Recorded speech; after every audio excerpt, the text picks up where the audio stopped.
In this video, I'll tell you how to go about applying for a Papua New Guinea passport. Apart from needing it to travel, your passport is one of the most accepted, trustworthy, and reliable forms of identification. Apart from your driver's license and your NID or birth certificate, and it's actually easier, or the process is more straightforward than the other forms of identification. So it's just useful to have it as identification. That's one reason where even if you're not traveling, it's a good idea to apply for your passport. The first thing you have to do is you have to fill in the application form.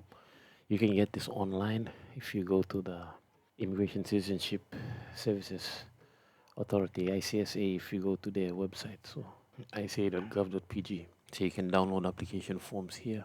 This is the application form. It's 4 pages. The notes on the application form pretty much tell you all you need to do. So where you apply for this, or where you lodge your passport application, you can go to Koitachi House. That's along Spring Garden Road, along the same row of buildings where SP Brewery is. So it's across the road from SP Brewery. That's the building there. But their lodgement days are on Mondays, Wednesdays, and Fridays only in the morning. So that's from 8 o'clock to 11:30. After 11:30, or the counter closes at 11:30. Along with your application form, you will have to attach a receipt. So for passport, whether a new one or a renewal, the standard fee is 100 kina. There's a different fee. It's slightly more. I think it's 300 kina if you want it to be fast tracked. But for the standard fee, it's 100 kina. And for that is, I think, 2 weeks, 1 to 2 weeks processing time. And once it's ready, you collect it from the same place. But for the fee, you will have to go to you can go to Vulupindi House and pay for the passport. Vulupindi House is at Waigani near City Hall.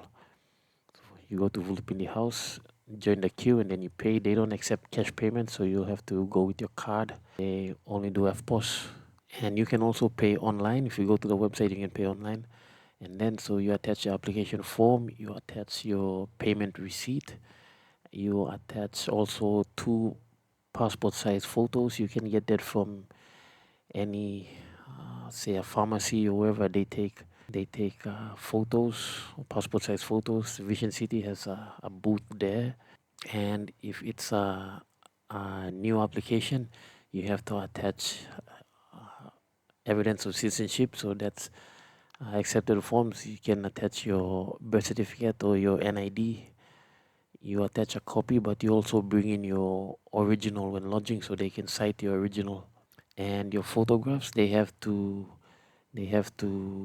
be stamped and signed on the back by a commissioner of oaths.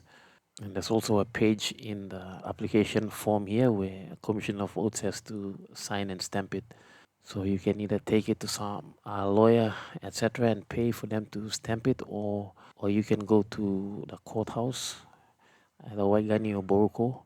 And for Waigani, their timings are 1 p.m. to 3 p.m. So from 1 to 3 p.m., that's where you can front up with your application, and they will sign and stamp your application forms. And then you sign in here. So the first page basically outlines what you have to do, your instructions, and then your photo and your signature. Don't attach the photo, you take it to them and they'll do that when you are lodging your application. Okay, the next page is just your personal details, what kind of passport you're applying for. So for most people, it's just a standard passport. Personal details, your marital status, all of these. With children, then the guardian signs or fills in this part. If you are renewing your passport, then you put in your old passport, the details, the document, the number. There's a number inside of your passport, and then the expiry date, you fill it in. And then this part here is where the commissioner of oaths will fill in their details. You just fill in your names, and then they sign and stamp this part with the date. And then you do the same here, the details and the date, saying that what you've provided here, the information is true. And this part, evidence of citizenship, these are just details of your parents and your grandparents, and then whatever additional information.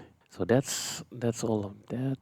After you've lodged your passport, you can go to ICSA's website, and there's a section here, passport application status, so you can actually see where your passport is or the status of it.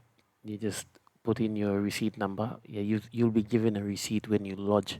So that's not a payment receipt, that's a lodgement receipt. And then you can come and input your receipt number there. And once it's ready, then you can go and pick up your passport instead of going into the office and checking randomly.